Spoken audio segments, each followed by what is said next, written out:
right, can I close this? I found my way home across the Grand Mirage.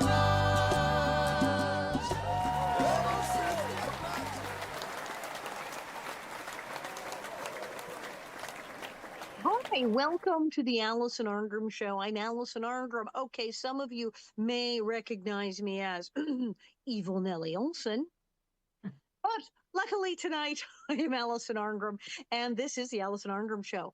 And here on the Alison Arngrim Show, we talk about things that make you feel good, the movies and the TV shows that made us feel good, and the people who made them, and people who are doing things now to make the world a better and more interesting place. Now, I always say gonna make you feel good. I don't know if this episode's gonna make you feel good, but we definitely have someone who's trying to make the world a better place and doing a good job of it. Horrifying information. It will be any of you. We're all at that age, around my age. All of us have a relative in some kind of care or about to be in some kind of care. We all know this. Everyone is in a retirement home or a halfway hospice, a thing, something care. What happens when you go to those homes? And we hear stories about people. And I have friends who like even stayed part briefly for post-operative in like an elder care home, and we're like, what the hell is this place? And you hear these stories, horror stories coming out of there. And what we always hear is they're underfunded. And how would you feel if you found out they actually are pocketing vast sums of money? Well, not. Yeah. So we have someone who's getting to the bottom of this as a documentary, is doing amazing things to try to help people in this situation. The amazing producer director, Susie Singer Carter. Hello. Get applause and everything. Well, there's my applause. Thank you, thank you. How are you? I'm doing well. I'm so happy to be at this juncture after we've been working on this doc for 3 years and just intense. And when my mom passed away in 2022, we just decided I have to do a documentary about this, because when I found out actually what was really propagating all of my stress for the prior 6 months, I realized I had seen and I knew too much, that if I didn't share it, I would be culpable. Right. You had to. I mean, and you're a producer anyway. This is what you do. You've done other stuff. Right. Right. Yeah. Writer, producer, director, everything. This is your art form to begin with, and here Right. your mom was actually being mistreated in one of these homes. It's like, yes. So, hello. Yeah. So, and the truth is that I couldn't understand. We're jumping ahead a little bit, but I couldn't understand how it was so despicable, and yet nobody who had already been through it had come out as, publicly in a grand way, because it's not like it's been going on for a few years. This is like been going on for close to 60 years.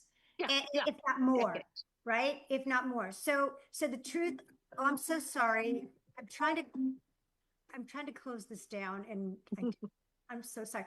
Podcasts, bear with me. Okay. So the truth is that I couldn't believe that it hadn't been done yet. And so but I understand why. That's what I was going to tell you, is that I understand why, because when you've been living in that stress and turmoil and frustration and sadness and all the words, all the feels, when it's over, it's over. You don't want to look People back. are trained. They right? don't want to speak out while their mom or their dad or their grandmother is in the home, because oh my, what might they do to them if I'm going to the press and to elected officials while they're in the home? Oh my God, I'm going to have to get them out of there. Right. And then once they've passed, it's like your life, you've already been drained financially in many cases, Yep. and of course emotionally. So yeah, the victims of this, like, they're not in a position to really come out. So you have managed to, thank God you're a producer who said, all right, well, we're doing a documentary and that's the end of this nonsense. Right. And honestly, I didn't think of it during the time. So we back up a second. It's during COVID, towards the almost the end of COVID, not quite. But I have a podcast called Love Conquers Alls, and it was based on a project that I did with Valerie Harper. It was a short film called My Mom and the Girl, which was based on my mom who had Alzheimer's. And I I watched Dope Sick. I don't know if you've seen Dope Sick. It's a Dope sick. miniseries on Hulu, and it was phenomenal. And Peter Sarsgaard plays the main prosecutor, the federal Yes. prosecutor, right? Who goes up Going after the against, pharmaceutical companies right, because they were complicit in all the things that led up to all of these people all over the country being strung OxyContin. out on Yeah, OxyContin. Yep, yep, the yep. OxyContin crisis. And Rick Montcastle is the man, the gentleman that Peter Sarsgaard was playing. And in the final episode, his partner comes to him and says, I think we have the next case, and it's another pharmaceutical, and it's called, and they're going to go up against Abbott Labs, who are off marketing a drug that they manufacture called Depakote, and it's used to basically chemically restrain people in nursing homes. And I was like, well, what? Because that's exactly what happened to my mom 8 years Jesus. prior. So my mom was, although she had Alzheimer's, she was completely healthy physically. And one day she suddenly she's immobile, she's incontinent, she's barely there. And for a couple months, I had no idea. I thought that her Alzheimer's had progressed. And I found out that she's on this drug that's a black label drug. It's actually for anti-seizure for epilepsy. So Rick prosecuted them and won a judgment of like $1.5 billion, one of the largest judgments against a single drug. And I said, I got to have this man on my podcast talking about chemical restraints, because this is something that's so prevalent.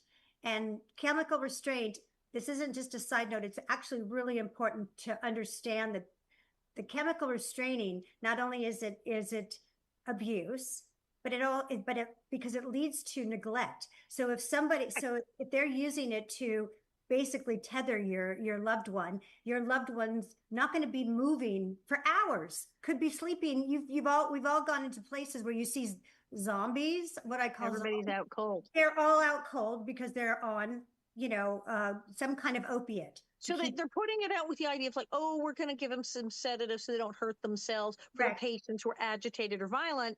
Correct. But instead, it's like, well, if we give it all to them, we don't have to serve lunch. You don't have to serve lunch. And they also don't get, if they're incontinent, they don't get changed. So they're sitting in their, pardon the bluntness, but they're sitting in their urine, they're sitting in their feces, and they're getting UTIs, and they're getting bed sores, that's always a red flag. If you have someone in care and you hear they're getting multiple UTIs, those things can happen, but it's also a red flag to look for. Like, really? So how often are they going to the bathroom? Okay. They're emblematic of neglect, as is bed sores are a never event according to CMS, which is the Centers for Medicare and Medicaid. So that right there tells you if someone has if a bed sore's gone past stage 1, there's 4 stages. Stages. They're called, that is neglect, pure and simple.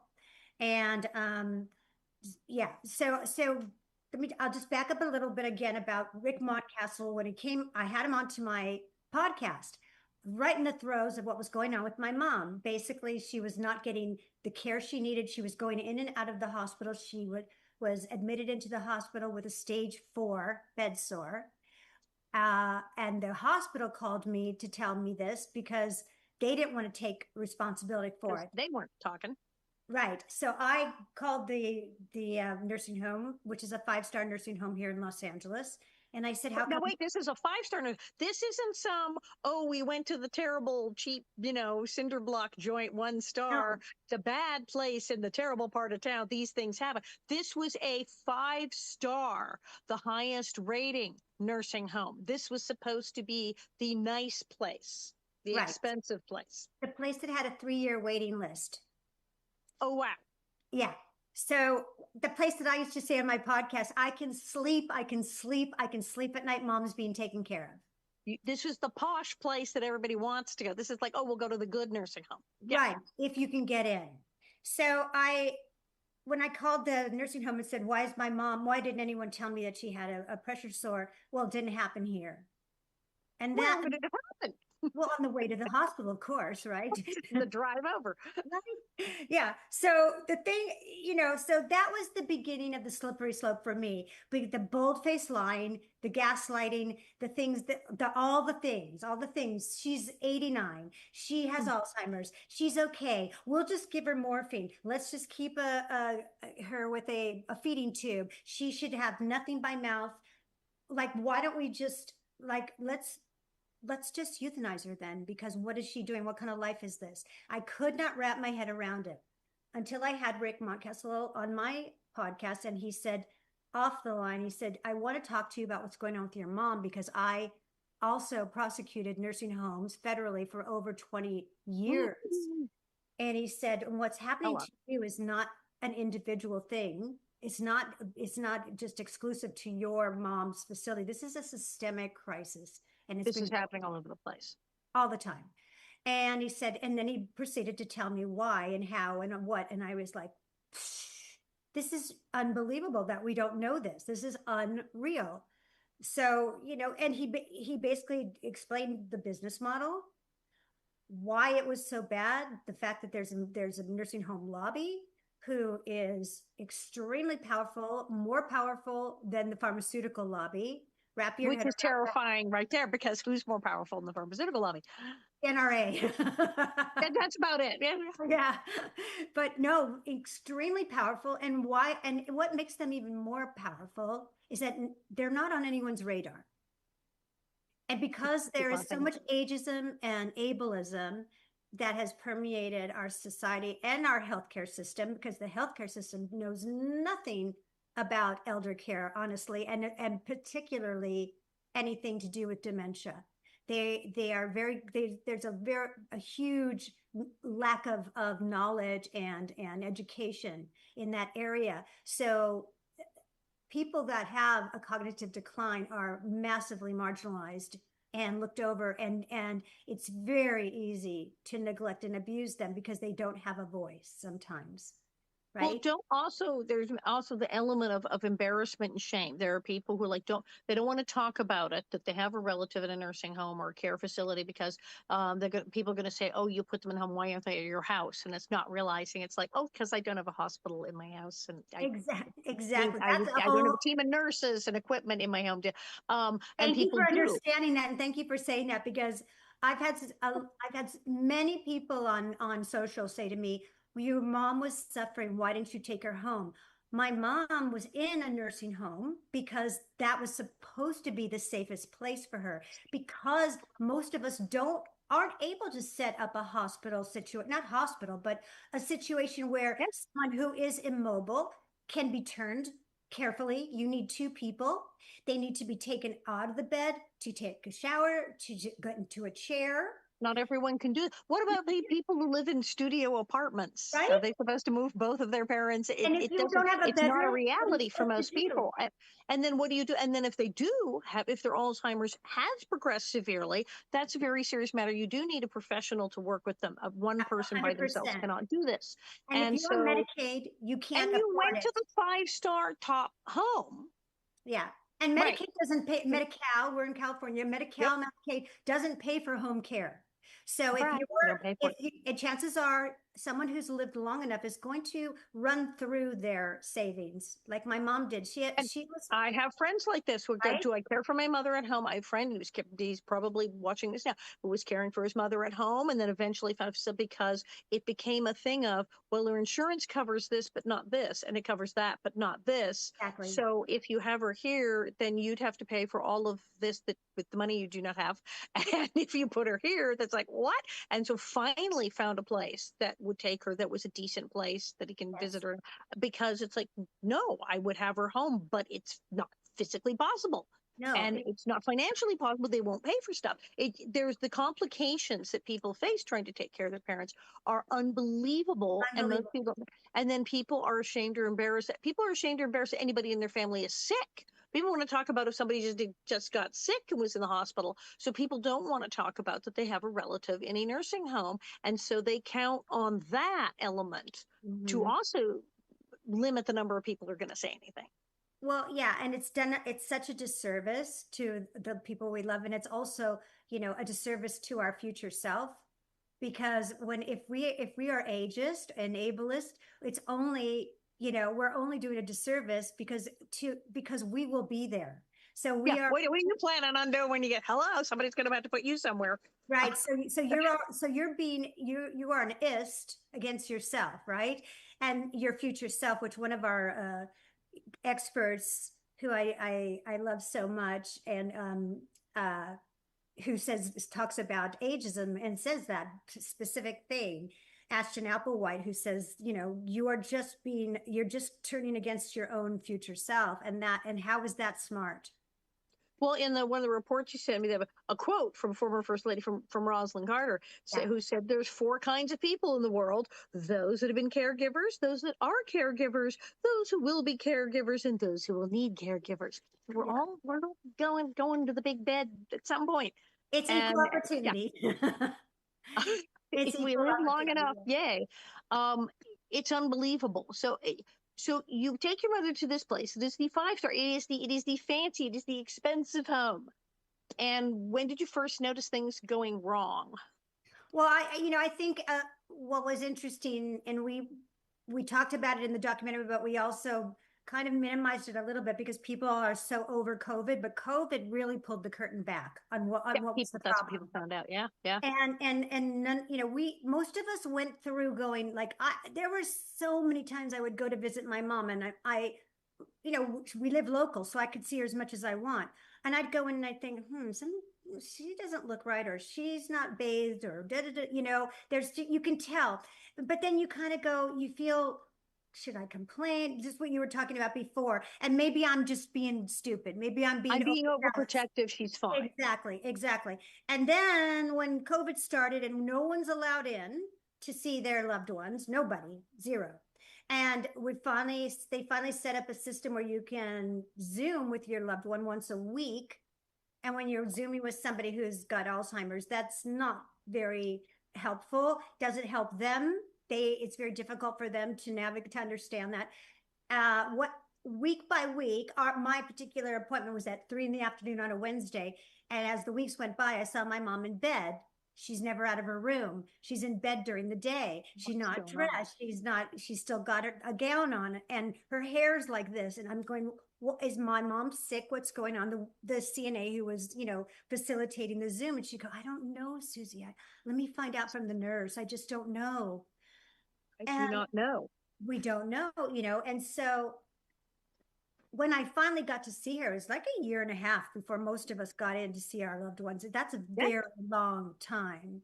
And most everybody was isolated and locked in their rooms because they're understaffed, because that is the business model, is to understaff, which is the root of all the evil. This is the thing where it blew my mind. And I thought, I knew something was up because everybody's understaffed, everything. And I thought, well, yeah, but there sure are a lot of people who work in nursing who are looking for jobs. So something's going wrong here. Because they're probably not paying them enough. Okay. So they're understaffed, underfunded. But what you discovered in this fabulous documentary, No Country for Old People, excellent title, because so true, that what has happened is the market has been venture capitalists and real estate investment trusts that they're buying up the homes. They're creating basically like a shell corporation. So they're actually profiting when you think about how many people are in the home, and everyone's paying thousands of dollars a month. They're actually pocketing the money and just not buying food and staff. Right. It's even more it's more corrupt than that. Even it really mirrors criminal enterprise. It's not anything different. They're shielded. First of all, there's no transparency. So these corporations and these investment capitalists, they're shielded by their corporate veil, right? So there's no transparency. So they're safe. So you have no idea who really owns your nursing home. Never. It says something on the sign. That is not who is running your nursing home. That's right. So then what they do is they do money laundering. So they set up these what's called related parties. And the related parties. Yes. And so that'll be the management company. That'll be the agency for nurses. It'll be your pharmaceutical. It'll be your pharmacy. All the things that you need, they own. And then they jack up the prices. Oh, wait. This is the old company store thing. So conflict of interest. So they own the nursing home and the pharmacy that supplies all the pills to all the Right, patients and the agency that they call right. to hire the nurses from the temp agency that sends over the nurses. They And own the that. management And they own company that. and the real estate and all the things. And the real And then they say, and then CMS, the Centers for Medicare and Medicaid, come down and say, very performatively, you need to staff. There needs a minimum staff. We need to, we need to do. We'd love there's to do rules. that. There's laws about how many staff they're supposed to have. It's written down. There are rules. That was established in 1987 with the Nursing Home Reform Act, which, by the way, Kirk Douglas, I just did a post about this. I found out that he was doing a film. This is so interesting, you guys. He did a TV movie called Amos, and he was playing a neglected and abused nursing home resident. He thought that the script was exaggerated until the producer said, no, we minimized it so it would get on TV. He marched his butt to Congress and said, what is going on? Like, I thought they were joking. No, there's millions of people worse than my character every single day, dying and being tortured. Get your act together. And he was the one, and they were like, well, what do you recommend, Mr. Douglas? And he said, I'm an actor. I'm just being a bullhorn. These people behind me are experts. You got the answers. Let's do it. Like, he was so verbal about it. And by the way, he was so instrumental in getting that bill passed. But now, 40 years later, it's the same issues because there's no oversight, there's no enforcement, and there's no penalties. Because I said there's rules about how many, but so they come in and say you need to have this staff, and they say yeah, sure. We don't have any money. We're broke. It's like we don't get enough from Medicaid and Medicare. We don't think it's not enough to actually take care of these people. So we need more. Can you pay us? Can you raise the billing? When we bill, we don't get enough for that. And yes, they do. There's more than enough to pay. There's more than enough to pay and also make money. Well, I'm not saying they shouldn't make money. As I flip through the tales of horror, a $1 billion Medicare fraud and money laundering scheme. There was one mention about in New York that pressing charges against a home in New York, and it was something about that. It was like, oh no, we don't have enough money to pay the staff, and they found it was something about $83 million in profit they were in fact making. Yeah, that's a little bit, by the way. That's in the billions and trillions. That's a small. That was like one place. That's a piddle place. That's a piddle amount. But there's so much money, and the lobby. First of all, why are we still in the same position? Why doesn't traditional advocacy work? There's tons of amazing groups. Our fiscal sponsor who helped us, with a 501c3 status, so we can raise money. They are the National Consumer Voice for Quality Long-Term Care, and Ralph Nader helped launch them in 1974. They're still fighting for the same things. They've been going to Congress for year after year after year. Why doesn't it? Why are there no changes? Because the lobby is huge. Lobby is paying millions and millions of dollars into our politicians' campaigns. The report you said multiple states are trying, state by state, to pass legislation stop that. And that was in New York. New York Attorney General Letitia James filed a lawsuit. They had 4 nursing homes, and there was a pattern of residents not receiving care, suffering neglect, mistreatment, humiliation, etc. They had been depriving the nursing homes of over $83 million that was intended for resident care. Yes. By the way, folks, you're paying for that. That comes out right, because that's money. Tax dollars. So if it doesn't disturb you about older people, let it disturb you that that's your money that they're taking, and it's not earmarked for them. It's earmarked for you and your loved ones when you need it. Well, and these related parties, these multiple shell corporations, in Michigan, you said 98 nursing homes in Michigan paid related parties, I guess with the pharmacy and the agency and all the people they have. $544.5 million over a 2-year period, and there was no oversight about that happening. Nothing. It's a 12-hour shift. Because they have so few nurses, an average staff member gets about 25 minutes per person under the current staffing. And this is at the good place. So they're taking the money, they're getting the money because people are either paying it privately or the Medicare is And they're not only keeping it, they're purchasing all the companies that do any business so that they're making it coming and going and sideways. It's called tunneling. They're Tunneling. tunneling. They're tunneling the funds, and they get away with it. It's legal. It's a legal fraud, if that makes sense. Because It's a loophole. They have found a loophole in the law they have learned to that they game are the system. exploiting to game the That's right. system. And what they're doing, and I hesitate saying this because I used to not say it out loud, but I'm going to say it out loud because all the other experts do. They are warehousing our loved ones, and they are warehousing Yeah. people that are vulnerable, and because they do not have a voice. And they don't They're not going to complain. What are they going to do? Who are they going to tell? they don't have a choice either. Yeah. When I was very distressed and I was saying my mother wants to eat, take this tube out of her and let me feed her. She's not aspirating, and even if she does, that's a better life than this. They said, "We understand you're stressed. You can take her home." Well, they know you can't take her home. So what are you going to do? You really have no recourse, even though there's an ombudsman, program that's in place in all of our states. It's pretty much 90% volunteer, so there's not a lot of money behind it. Volunteers. There's no professional people working as ombudsman at these offices. It's volunteer. And by the way, the ombudsman program, there's the most amazing people. They are, and I say this with love and respect, they're toothless because of the system the way it is. So they're trying, but they won't let them do anything. Exactly. And there's not enough of them, and they only can help so much, and then when there's a crisis, like, horrible crises that need to be attended to now, like if you had a child in the same situation, there'd be a whole system barging in around it. You'd have Child Protective Services there in the middle of the night.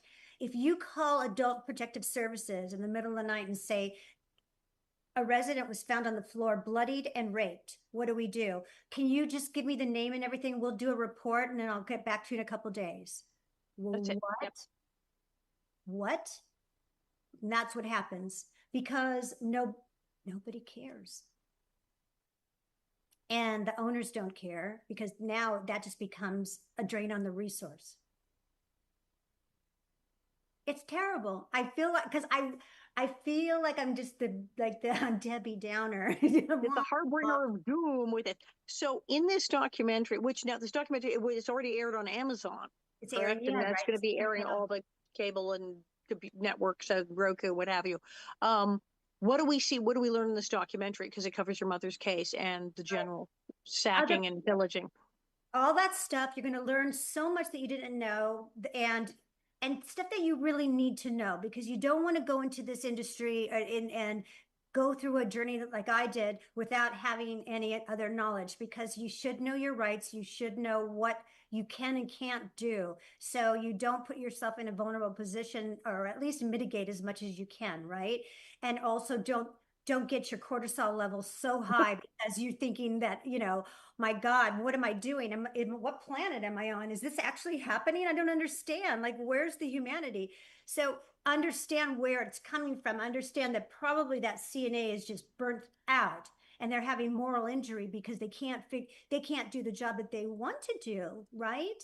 So it gives you compassion for what these people are going through. However, it also lets you know that you have to be a strong advocate. And even then you might not be able to succeed in the way you want to, in the way that the business model is now. What we need to do, and this is what we talk about towards the end, in the third episode, towards the end, we talk about, what can we do as a collective, as a community, because we've lost community. So, and we've started a movement, a project called ROAR, which is Respect, Oversight, Advocacy, and Reform. Nice. And calling for all roariers to come aboard and roar for people who don't have a voice. And this kind of change, it's got to be a collective movement. It has to be. It has to be. The only currency that we have is as constituents, but that's powerful. So how can we circumvent and get in front of the lobby. That's with our Right. You have constituents. to create your own lobby. You absolutely. I mean, you've talked about That's 501c3. constituents, I right? presume you have a 501c4. And so, yeah, because you have to have, the only way to fight this when you have industries like this that have these enormous lobbies is to create a lobby for the citizens, for the victims of these laws and these loopholes to Right. go in and do battle. So We what must. is there legislation currently pending that can alleviate any of this madness? I'm seeing like some state by state stuff they're trying. This is the problem, is that yes, for instance, I'm very near and dear to my heart is the Essential Caregiver Act, which is basically because about 200,000 nursing home residents during COVID died before their time. They died before their time from failure to thrive, not from illness, not from COVID, but from failure to thrive because they were kept isolated. And there were people who were neglected in there when they got COVID. It was like, and if they get COVID, you're bringing in the doctors and getting the drugs. No, they weren't. They just didn't let. And they didn't treat them. That's a daunting number, though, right, Alison? I mean, 200,000. And no, did you ever hear that number before? Like I didn't until I started doing my research. That's a huge number. That's that's a war. That's a war, and no one's talking about it. And these are people. These are people that died alone. I asked my expert who gave me that number and how many died alone. He said all of them, probably. So that is so tragic and so heinous and criminal and all the bad words. And so we can't fight it that way. We can't fight the way we were. We have to really get in. And you were talking about let me go back, and I went off track for a second. Because of the Essential Caregiver Act, I've seen that get so close. There was so much, so that they could get in. So if there's another if there's another pandemic, somebody that is a designated caregiver, family member, designated caregiver can get in. PPE provided, have a test, have the gloves, have the mask, but be allowed in. They are allowed in. Who would say no to that? Who? Why? It's only helping the places because you're alleviating some of the stress, right? 50 states, that's been going on since COVID. I actually did an advocacy video for them from every state, and it gets looked at. It gets delivered, and then it gets killed. So if something like that, so benign, that costs no money, it only makes sense, could save money because you're there as a free caregiver. How does that not get passed? So the truth is that we need to make sure that whatever regulations and legislation that does get passed or that already is in place is there's checks and balances. We need to have. It sounds like there's no enforcement, because you're saying there was that Elder Care Act that was passed after Kirk Douglas's outcry, that there's just no enforcement of it. There's laws, and there's no the inspections are not happening in town. I would do they own the company that sends out the people that do the inspections too? Often, or they pay them off, or they pay them. And they'll know or they'll alert the facility that they're going to be there on a certain day, and then everything is delicious and beautiful. And it's so egregious. It's you can't imagine it unless it was true. Like I can't make this stuff up. I cannot. And are lawsuits being filed? Is more legislation being proposed? Well, the lawsuits are so minimal anyway. There's caps in every state. So but that's suing a nursing home. This would be like suing these companies as criminally. Right. Because if you're suing just a nursing home, but suing the company that owns the 87 businesses and the 27. Right. Try to find them. Who are they? In California, there was a franchise owned by a man named Shlomo, and it was Brius is the franchise, and he actually had his license revoked, and he continued. He stayed. I mean about the no enforcement. The license was revoked, and he was still going. Okay. And he was paying off someone that we know in Sacramento. So there's that. So, my whole thing is like, we as constituents, we need to shame our politicians. We need to tell them, we know it, that you're taking, pay, that you're being paid off to look away, to kill bills that are, and not to enforce them. And it's unacceptable. And that's it. That's the power we have. And when I say it's the only power, it's very potent. That's the way other changes have been made. You have to take it to the streets. You have to let them know you're not going to take this anymore. I love Jane Fonda so much. She's endorsed our project. She's badass and she gets it, right? And so does Lily Tomlin. So does Lisa Gibbons. Yeah, I see you've got it up. And Danny Strong, who's responsible for Dope Sick. And these are people that get it. They get how important it is for people to come together as a collective and say, no more. That's it. We can't.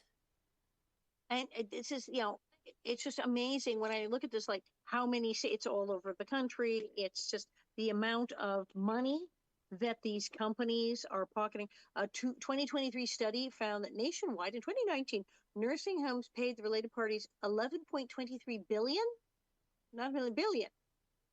9.54% of nursing homes' total net operating revenues were paid to the. It's absolutely bananas. These related party transactions is where they're literally hiding hundreds of thousands of dollars. And we talk about it's endless investigations with citation and everything else here, substantial and widespread, et cetera, et cetera.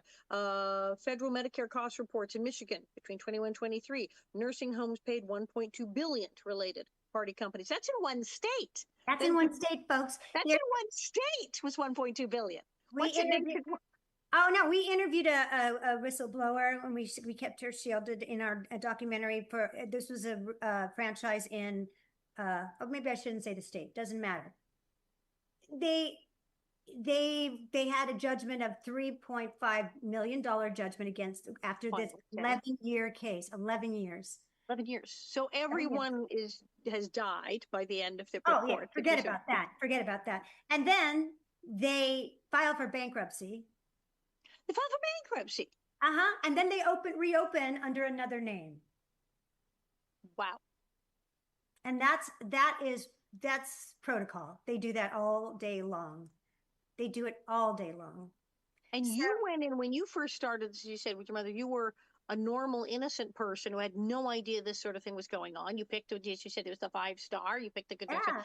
And then just everything went to hell in a handcart. So your documentary, you said, this is so people can learn from the hell that you went through. Learn and their eyes be open-minded. Yeah, we have to look at what's going on. And it is because, listen, my mom and I used to joke about it all the time. La, la, la, la, la, la, la, we're not going to die. That's for other folk, right? Come on, Mom, let's go. Let's go shopping. And my mom would go, yeah, we're not going. We're not into it, And the truth is you could joke about it all day long, but it's going to happen.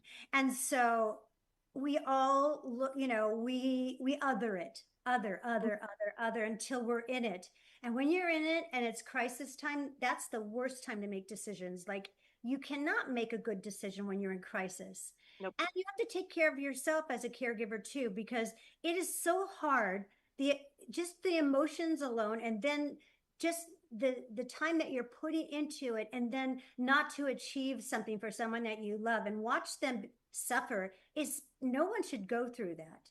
It's life altering, to say the least. And this is enormous now because, as we know, the boomer generation are now all into their 70s and their 80s. This is now all hitting the fan for everyone of a certain age, my age, whose parents are. This is only going to increase. And I imagine that the people who do this are seeing the profit margin from that. Oh, gosh, yeah. And by the way, I just want to say it's not only older people in long-term care. There's people that are disabled who, by the grace of God, like any one of us could be disabled tomorrow and need to take advantage of long-term care. We did interview 3 different people, in their 40s who are having a hell of a time, awful time in long-term care, probably worse because they're vocal. And that's true. I also, someone who's my age, people have strokes. People have strokes. People get in car accidents. People wind up in long-term care for multiple reasons, even people who are not elderly. And then what? And then what? And also another thing, and this is something I learned as well, is that rehab centers, which are also, run under the same system. Mm-hmm. So many people, healthy people who are just going, maybe like you said, have a fall, they break a shoulder, they break it, and they go in for rehab, Right. and they don't come out.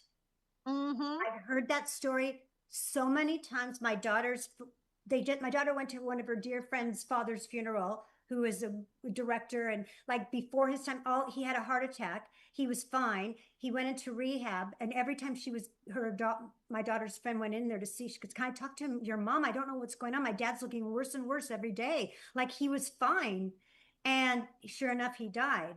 And so I've heard this story so many times. So I tried to tell people, careful with rehab as well, because rehabs they're run the same way. They're also owned. That makes sense, because I have a friend. When I was going to interview before, like a few months ago, and then something came up, and I was talking to a friend of mine, an actress who had post the procedure gone into a rehab, older lady, but like still working, like active. Sure. And I talked to her. She said, I'm going to leave on Saturday. I'm going to be here so many days, and then I'm going to leave whether they say I can or not, because this place is bad news.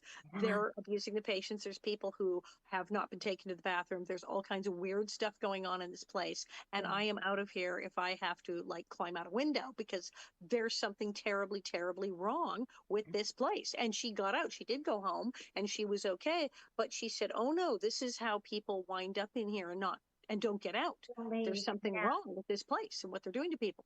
Yeah, it's really so important that we that are still, healthy at knockwood and can learn about it and then speak about it and amplify it. It really is just so important, because it's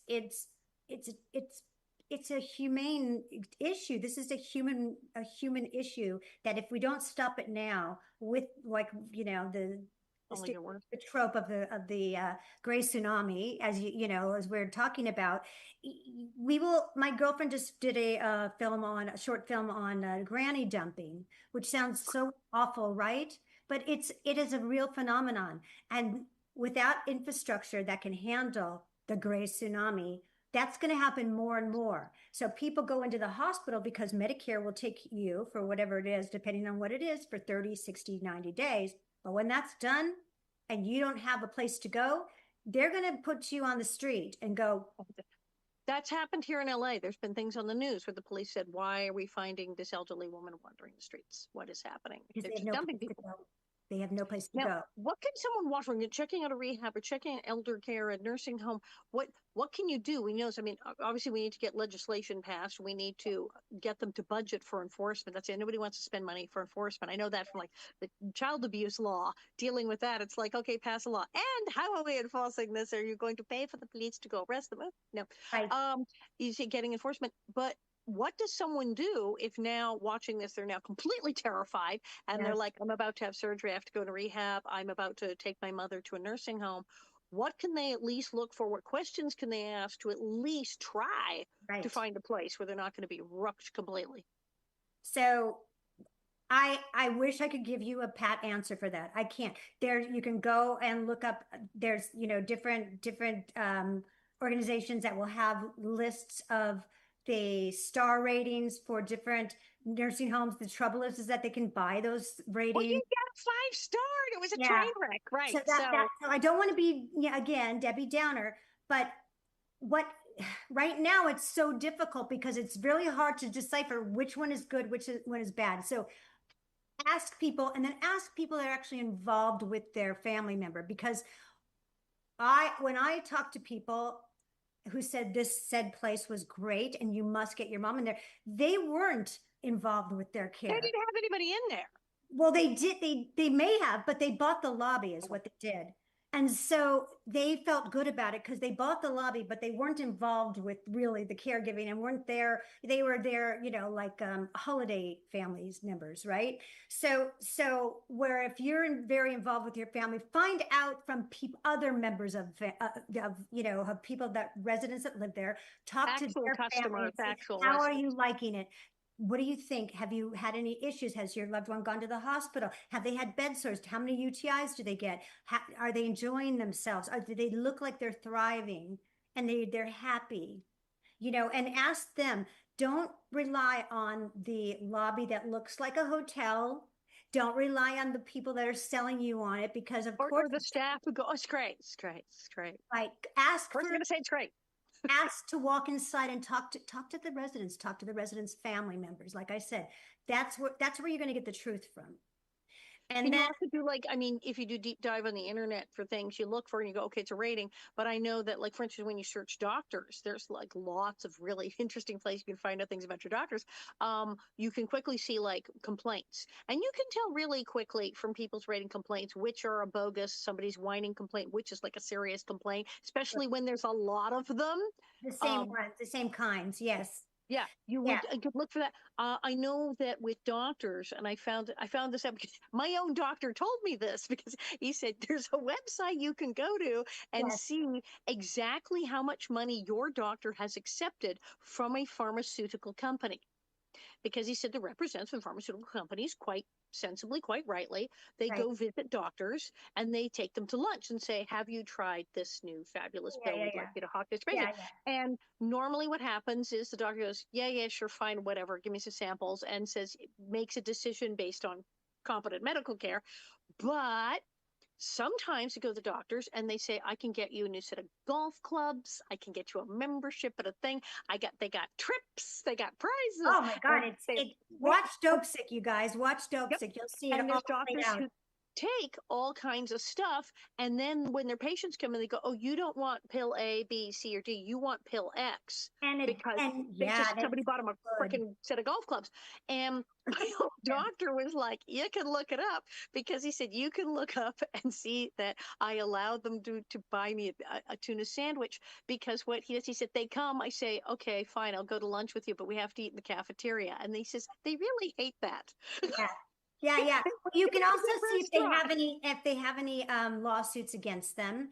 You Yeah. can look up that. You can, most of us don't think about that. And that could be obviously very telling, right? Right. Now, if you pull something up and you already see they have lawsuits, that's like, yeah, I would think that would be a giant red flag. Although they could say, and one could say, well, those are, people who are just, wackadoo, who Oh, are those were just frivolous lawsuits. They weren't right, about anything. right. Those But are you would see, if you looked, how many there were, and you would eventually see what they were for. right, right.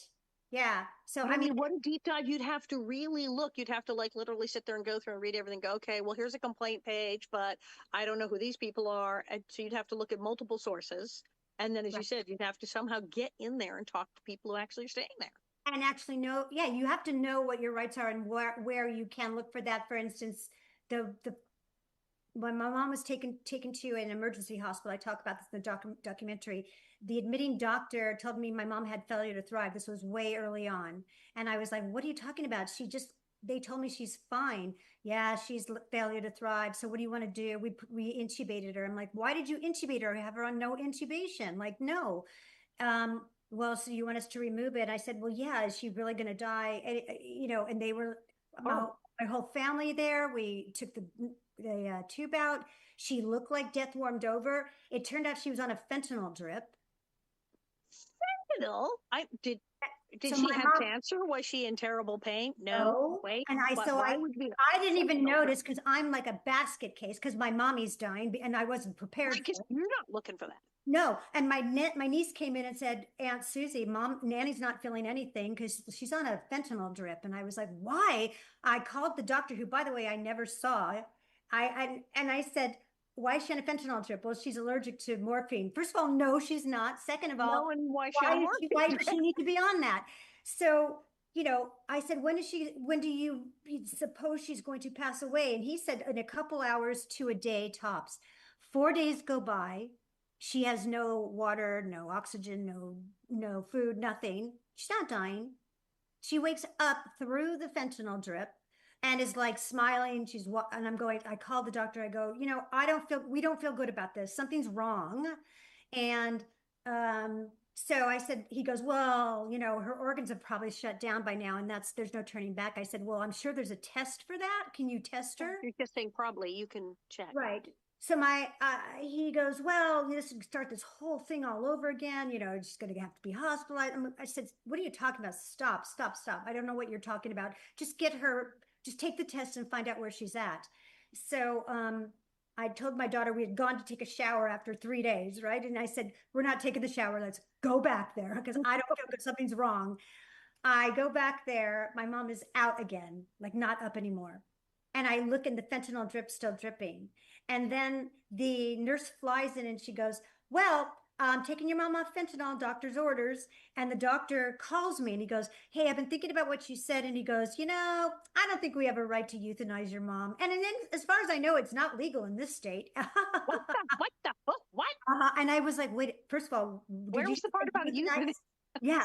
And Where so did that was from? when my heart went into my stomach and I was like, I knew I felt something wrong. So, and I'm telling you all this story because I later found out after, going and talking to professionals, they did a deep search on him and he was on probation for drug and alcohol use, that doctor. Hence the fentanyl drip. Right. We don't know until it's horrifying. Okay. So how do people get hold of you? Shockingly, we're running out of time. How do people get hold of you? How do they see the documentary? And okay, see the documentary. Please go just watch it. I know it's going to be hard, but I promise you won't be left horrible. It's No Amazon. Country for Old People. No Country for Old People. It's on Amazon and apparently multiple other. A bunch of other things, Hoopla, and it's going to be on a bunch of other. So now, anyway, follow us. Follow me, Susie Singer Carter. I'm on all of the platforms, all the social medias, and then there's also No Country for Old People. You'll find that it might say doc after it, might say film after it, but we're on TikTok and Insta and Facebook and X and and YouTube, and you'll find us and watch it. And if you feel like it was worthy and worthwhile, please review and rate because that will tell Amazon to push it out more. And documentaries are not money makers; they're change makers. So that's what I'm here to do. All right. Thank you. This has been absolutely horrifying, but thank you for bringing this out. I have so many friends who are going through this right now. And this is information people desperately need because I said you went to the 5-star and it was still completely ghastly. Thank you. All right. So this is the Alison Arnold Show. That was Susie Singer Carter. Thank you. Thank you. We're off. It's late. We're off. Okay. Thank you, Alison, so much. Thank you. Oh my God. I mean, I knew reading this, I was like, holy shit. And I watched the teaser thing. So I knew it was going to be horrifying. And I have a friend in New York who went through this whole thing. I mean, he had a whole saga. He was all on Facebook. And I met his mom. I was out there at the house and met her when she was at home. And she's doing pretty good. She's really old.